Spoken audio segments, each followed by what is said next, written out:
In this talk, David will take you slowly around and see how amazing your new existence can become. He is one of our speakers who traveled from England to be with us today. So let's give a big welcome to Reverend David Brown.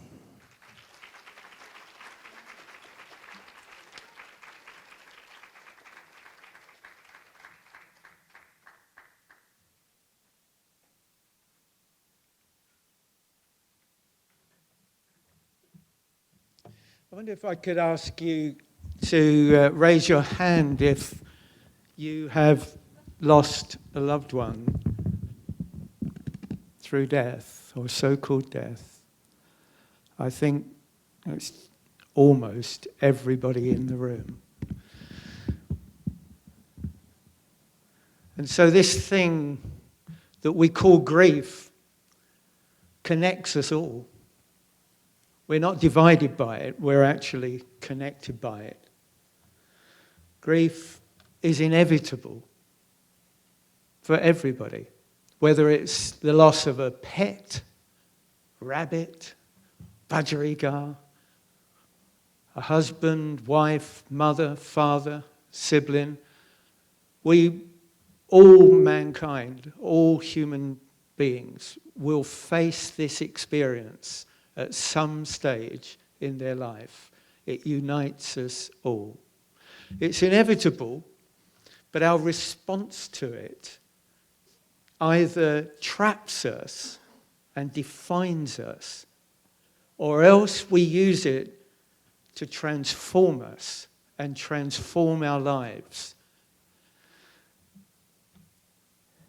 This talk is really to help you to understand how to make the transformation. The moment or the experience of grief, or what we call grief, it's a moment of collapse. But it's also a passport to a new dimension. And so how to use the passport. How to use the passport to enter that new dimension, the other side of the moment of collapse. So that we don't just survive grief, but we actually use that new energy to expand our complete existence. That's what I hope in these few short moments to communicate this afternoon. And I call it a metaphysical model of transforming grief. Now, there is a well-known and tested psychological model, a 5-step psychological model. That model ends with acceptance. The metaphysical model begins with acceptance. For the moment that your loved one's heart stops beating, the moment their lungs stop breathing, not only do they die, but a part of you dies. And if we can accept that, if we can embrace that, then we begin the metaphysical 5-step model of transforming grief that leads to transformation. This is where our metaphysical model and the psychological model has a different point of departure. We begin with acceptance. Nothing for you from that moment on will ever be the same. You were son of your mother, daughter of your mother, father. You were husband of whoever, wife of whoever. Not any longer, because they have died in physical form. Therefore, that identity that you cling to dies in that moment also. And that's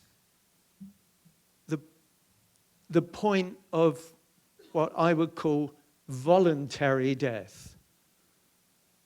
Voluntary dying to something that will give way to something new. And so step 2, if step 1 is acceptance, step 2 is expansion. And the expansion under the pressure, the weight of such an experience that we call grief is a very, very courageous path to take. Because grief is the ultimate contraction. And we all know that life, the universe, the cosmos, works in an interplay of contraction and expansion. And under the pressure of the ultimate contraction, the next stage of our transformation through grief is to discover how to expand. Your loved one loses their breath, and under the weight of what we experience and call grief, we lose our breath too. Something tightens, something contracts, our breathing changes. And the way to expansion is to regain our breath. Many of the speakers today, at some stage in their talk, have led us or reminded us to keep breathing. And in this stage, and I emphasize that these stages in the metaphysical model for transforming grief, each stage will vary in terms of time, depending on the individual. But don't be impatient. Each stage may take a year or longer, 2 years. It's a 5-stage process. We're talking about real transformation. So when I speak of these steps, don't imagine that I'm requiring or asking or expecting that they're instant things. No. To expand and keep breathing under the weight of such contraction is a courageous thing to do.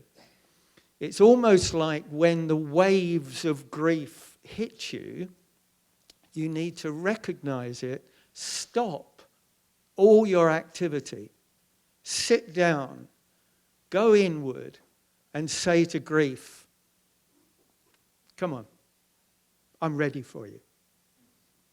Come on, give me your worst. And keep breathing. And what happens is you realize you don't physically die. Energy can't be destroyed, but it can be transmuted. And through this process of not hiding or repressing these worst feelings, but expanding by breathing, you find you move through it and to the other side. 3rd stage, I call it denial. We think of denial as a bad thing, a negative thing, but the metaphysical model of transforming grief includes denial as a very, very positive thing. You see, within this experience that we call grief, the primal lie exists. The primal lie says there is such a thing as separation.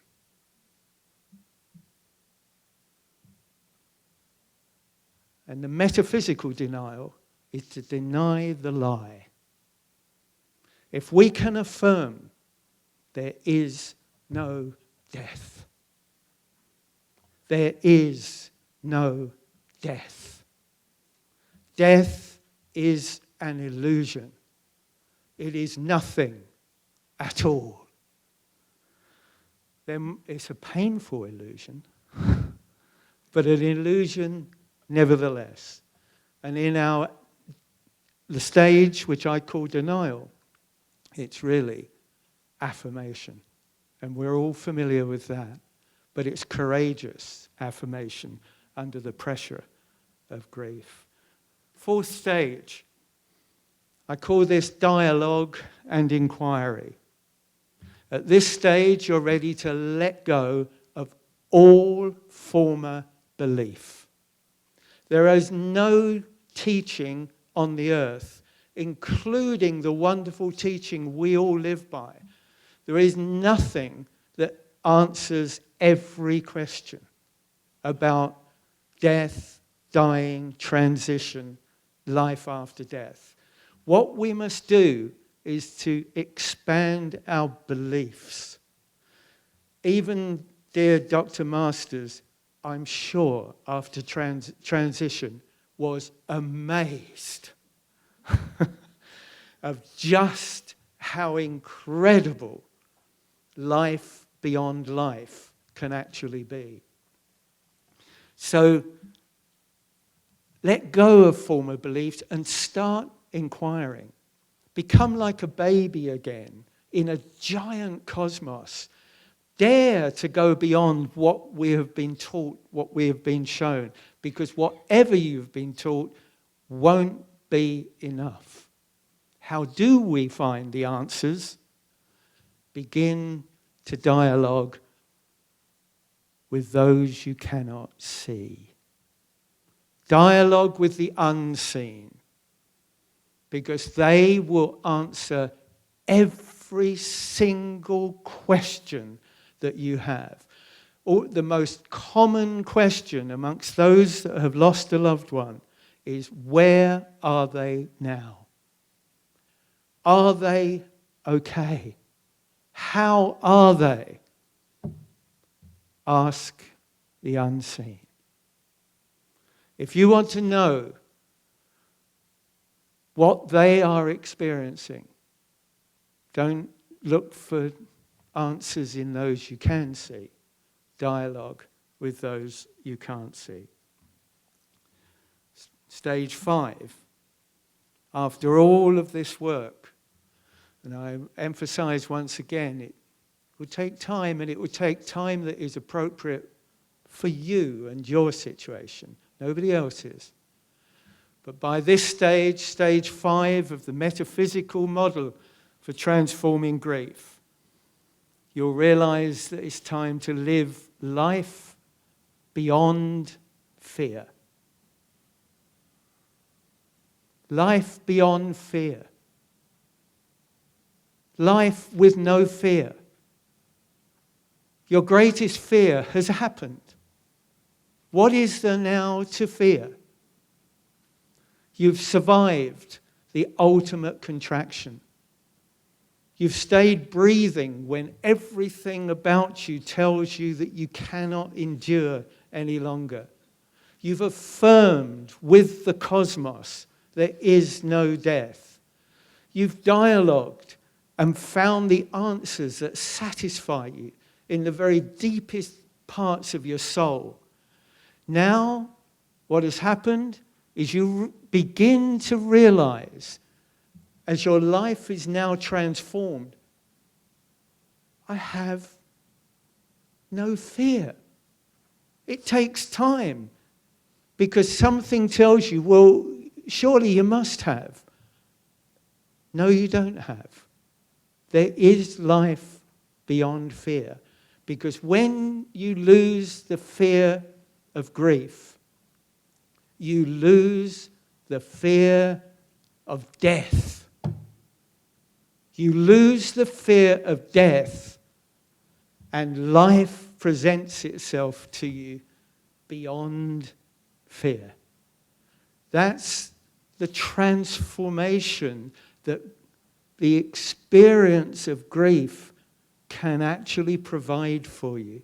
The new energy that you have transmuted from the ultimate contraction to the ultimate expansion. And you know, when you consider, and if as I hope some of you can sense, feel what I'm trying to communicate. Those that can will realize that the passing of your loved one perhaps was your loved one's greatest gift to you.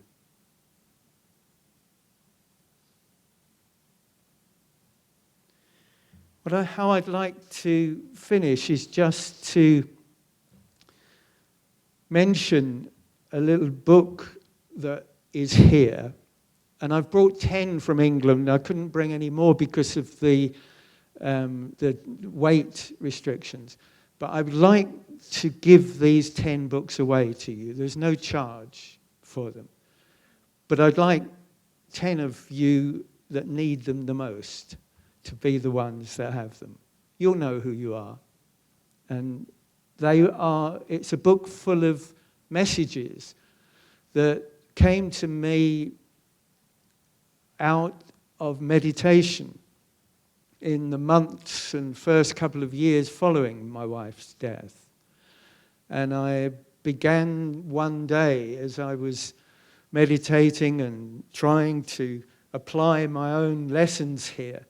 I began to feel this incredible energy welling up in one of my arms here, and it literally took a revolution like this and then landed on the table that was in front of me, and I realized it was on top of a pen. And I realized I needed to just hold this pen and cooperate, and it began to make beautiful hieroglyphics. I couldn't understand what was going on, and they were just the most incredible symbols, and I can only call them hieroglyphics. And this continued for a while, day after day for a while, and I couldn't really understand what was going on. I didn't dare to tell my family. I thought they would think I was going mad after losing my wife. And so I went to seek advice from a very spiritual person that I respected. And he looked at them. I collected them in a book, and he looked at them. He said, these will develop into intelligible words. And I thought, no way, how can this happen? I don't know what's going on. I have my eyes closed. And anyway, cut a long story short, he was right. And messages started to come through. These are not, these, some people call them poems. I see them as messages. They're not for me only, they're through me, and I hope that they can bring some comfort and some strength to you. That sounds like it's time to go. Thank you.